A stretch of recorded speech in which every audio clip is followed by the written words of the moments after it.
दयालपुर नामक गांव में रघुवीर नाम का एक आदमी रहता था। रघुवीर गांव में दूध बेचने का काम करता था। रघुवीर के पड़ोस में उसका भाई ललित रहता था और वो भी दूध बेचने का काम करता था। पता नहीं पिताजी ने ललित को एक गाय क्यों दे दी। अगर उन्होंने ऐसा ना किया होता तो आज पूरे गांव में सिर्फ मैं ही दूध बेचता। ललित बहुत अच्छा इंसान था, दिल लगाकर काम करता था और अपने परिवार के साथ खुश रहता था। मगर रघुवीर हमेशा अशांत रहता था, सभी का बुरा करने में लगा रहता था। अरे रघुवीर, आ गए दूध देकर? हाँ आ गया, तुम बताओ। हाँ भाई, आज जल्दी काम खत्म कर लिया क्योंकि मुन्ने के स्कूल में बुलाया गया था ना। अच्छा है। अब मैं जाता हूँ, मुझे बाजार से कुछ सामान लेकर आना है। ठीक है भाई। रघुवीर ललित को बिल्कुल भी पसंद नहीं करता था। हमेशा पिताजी ललित का ही पक्ष लेते थे, उसकी बड़ाई करते थे। पता नहीं ऐसा क्या है इसमें, है? मुझे तो कुछ भी खास नहीं लगता। ललित का सुखी और शांत जीवन रघुवीर से देखा नहीं जाता था। रघुवीर घर आता है, तभी उसकी पत्नी चंदा कहती है, आ गए आप? कहाँ घूम रहे हैं सुबह से? तुम काम बताओ ना, तुम्हें क्या मतलब मैं कहीं भी घूमूं? सुनिए जी, ये हर वक्त मुझसे चिड़चिड़ा होकर मत बात किया कीजिए, बता देती हूँ। हाँ, तुम मेरा दिमाग खाना बंद करोगी तभी तो मैं शांत होकर बात करूंगा। छोड़िए जी, आपको समझाकर कोई फायदा नहीं, मैं सीधे मुद्दे की बात करती हूँ। हाँ बोलो, क्या बात है? धीरे धीरे बच्चे बड़े हो रहे हैं, इसीलिए खर्च बढ़ता जा रहा है और आपकी आमदनी उतनी की उतनी ही है। ऐसे घर नहीं चल पाएगा। हाँ तो क्या चाहती हो, मैं क्या करूँ? है? इसे गाय के दूध को बेचने से कुछ नहीं होने वाला। आप खेती बाड़ी भी शुरू कर दीजिए, जिससे हमारी आमदनी अच्छी हो। अरे चुप रहो, इस कड़ी धूप में मैं नहीं कर सकता खेती बाड़ी। जरा देखिए तो सही, ललित भैया कितने मेहनती हैं। कभी आप भी उन जैसा बनने की कोशिश क्यों नहीं करते? लो, अब बस तुम्हारे मुंह से ही सुनना बच गया था, तुमने भी कह दिया। एक काम करो, चली जाओ उनके ही पास। ये क्या बोले जा रहे हैं आप?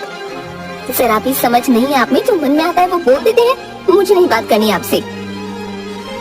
चंदा गुस्सा होकर वहाँ से चली जाती है। पता नहीं ऐसा क्या देख लिया इस चंदा ने ललित में, जो ये भी ललित का गुणगान गाने लगी। कुछ ना कुछ तो सोचना ही पड़ेगा। रघुवीर आमदनी बढ़ाने के बारे में सोचने लगता है। कोई तरीका नहीं मिल रहा जिससे आमदनी बढ़ जाए और मुझे खेत पर काम ना करना पड़े। रघुवीर गाय का दूध निकालता है और उसे लेकर सभी के घर देने जाता है। एक काम करता हूँ, जब दूध देने जाऊंगा तब सभी के घर से कुछ ना कुछ चुरा लूंगा। रघुवीर ऐसा ही करता है।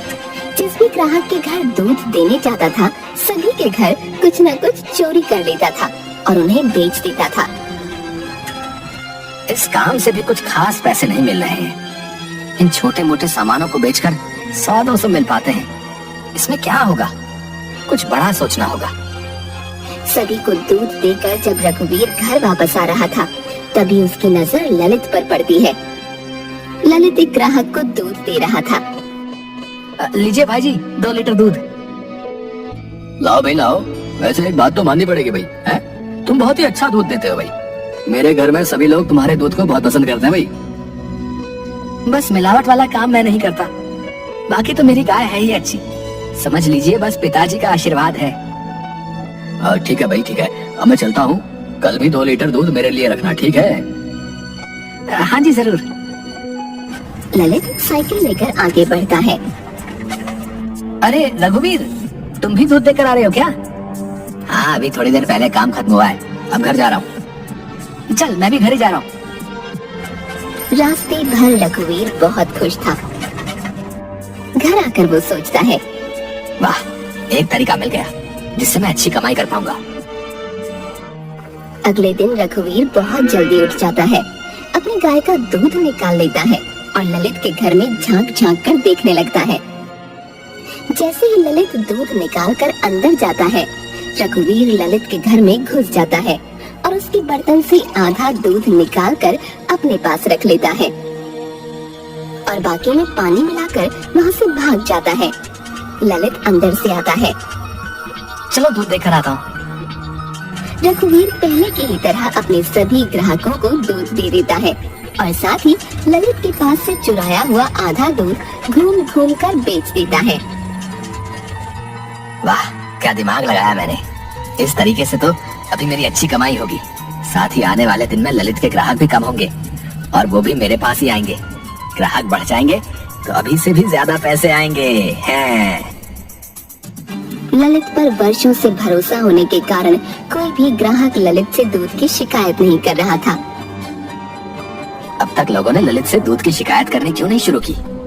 लगता है मेरी ये योजना काम नहीं आई। अब कुछ और करना होगा। रघुवीर कुछ अलग सोचने लगता है। अब एक ही उपाय है और मैं उससे भी करूंगा। रघुवीर सुबह सुबह ललित के दूध में जहर मिला देता है और भाग जाता है। ललित सभी को दूध देकर आता है। दूध पीते ही कई लोगों की मृत्यु हो जाती है और कई लोग अस्पताल पहुंच जाते हैं। सभी ललित के घर आकर पत्थर मारने लगते हैं। अरे ये क्या हो गया? अचानक इतनी भीड़। ललित, आज तुम बच नहीं पाओगे। तुमने दूध में जहर मिलाकर हमें दिया था ताकि हम मर जाएं। रुको, अभी तुम्हें बताते हैं। ललित कुछ नहीं समझ पाता। सभी उसे मारना शुरू कर देते हैं। तभी पुलिस वहां आती है और ललित को पकड़ कर ली जाती है। ललित की पत्नी मोना वहां आती है। रुक जाइए, मेरे पति को छोड़ दीजिए, उन्होंने कुछ भी नहीं किया है। पुलिस ललित को साथ लेकर चली जाती है। ललित की पत्नी और बच्चे रोने लगते हैं। तभी मोना की नजर रघुवीर पर पड़ती है। ऐसे दुख के माहौल में रघुवीर मुस्कुरा रहा था। मोना सोचती है, इस वक्त जब इनका भाई जेल जा रहा है तो ये मुस्कुरा रहे हैं, जरूर कुछ तो गड़बड़ है। मोना रघुवीर पर नजर रखने लगती है। ललित के जेल जाते ही रघुवीर पूरे गांव में अकेला दूध बेचने वाला बन जाता है। सभी उससे ही दूध लेना शुरू कर देते हैं। वाह, मजा आ गया। ललित जेल में पड़ा है और मैं यहाँ दुगनी कमाई कर रहा हूँ। आजकल रघुवीर हर वक्त खुश नजर आता था और हर रोज पैसे गिना करता था। अब बोलो चंदा, क्या बोलना चाहती हो? देखो तो जरा कितनी कमाई हो रही है। हाँ जी, तो कमाल ही हो गया। आप इतनी अच्छी कमाई कर रहे हैं, इसी खुशी में क्या मैं मायके से हूँ? हाँ हाँ, क्यों नहीं। जाओ, मैं बहुत खुश हूँ। जहाँ घूमना चाहो वहाँ घूम कर आओ। ये लो पैसे रखो, कुछ चाहिए होगा तो खरीद लेना। चंदा मायके जाने से पहले मोना के पास आती है। भाभी, मैं कुछ दिनों के लिए माँ के घर जा रही हूँ, तब तक आप इन्हें रोज रात का खाना दे दीजिएगा। सुबह का खाना पड़ोस वाली दे दिया करेगी। अच्छा, ठीक है। रात के वक्त मोना रघुवीर के लिए खाना लेकर आती है तो देखती है रघुवीर नशे की हालत में है। अरे भाभी जी, आप यहाँ? हाँ, खाना देने आई हूँ। रख दीजिए। वैसे आपको तो ललित की बहुत याद आती होगी है? बेचारा गया जेल। और कौन भेजा उसे जेल? मैं। जी जी भाभी जी, सही सुना आपने। मैंने भेजा है उसे जेल। आपने भेजा है जेल? मगर कैसे और क्यों? अरे भाभी जी, आप भी ना कुछ समझती नहीं है? मैंने ही तो दूध में जहर मिला दिया था, जिस वजह से उसे जेल हुई। वैसे जब जेल से आए तो कहिएगा मैंने उसे बहुत याद किया। रघुवीर की बातें सुन मोना हैरान रह जाती है। मेरा शक सही था। जब मोना वहाँ से निकल रही थी तभी उसकी नजर एक बोतल पर पड़ती है। वो बोतल जहर की थी। अच्छा, तो यही जहर रघुवीर जी ने दूध में मिलाया था। कौन है इस गांव में जो जहर बेचता है? मिलना पड़ेगा उससे। अगले दिन मोना उस आदमी से मिलती है जो गांव में जहर बेचता था। इसके बाद वो सरपंच के पास आती है। सरपंच जी, मेरे पति बेगुनाह है, उन्हें फंसाया गया है। किसने फंसाया है उसे? आप सभी गांव वालों को बुलाइए, सबके सामने ही सारी बात होगी। सभी गांव वालों को बुलाया जाता है। रघुवीर भी वहां आता है। सरपंच जी, मेरे पति को फंसाने वाला कोई और नहीं बल्कि रघुवीर जी है। ये सुन सभी हैरान रह जाते हैं। अरे ऐसा कैसे हो सकता है? ये तो ललित का भाई है। आइए भैया जी, यहाँ सबके सामने आइए और बताइए कि ये जहर की बोतल आपसे किसने खरीदी थी? ये जहर की बोतल रघुवीर जी ने मुझसे खरीदी थी। सरपंच जी, जिस दिन इन्होंने जहर खरीदा ठीक उसके अगले दिन गांव में ये हुआ था। रघुवीर बहुत डर जाता है। क्यों रघुवीर, क्या सच्चाई है, जरा सामने आकर बताओ। रघुवीर डरता हुआ आता है। माफ कर दीजिए सरपंच जी, ज्यादा पैसों के लालच में मैंने ये सब किया। मैंने सोचा ये करने के बाद मेरी कमाई बहुत अच्छी होगी। अभी के अभी इसे जेल भिजवा दिया जाए, साथ ही ललित को छोड़ दिया जाए। और हाँ, गांव में जहर बेचना बंद करो। आज के बाद कभी किसी ने ऐसा किया तो कड़ी से कड़ी सजा मिलेगी। रघुवीर को गिरफ्तार कर लिया जाता है और ललित को छोड़ दिया जाता है।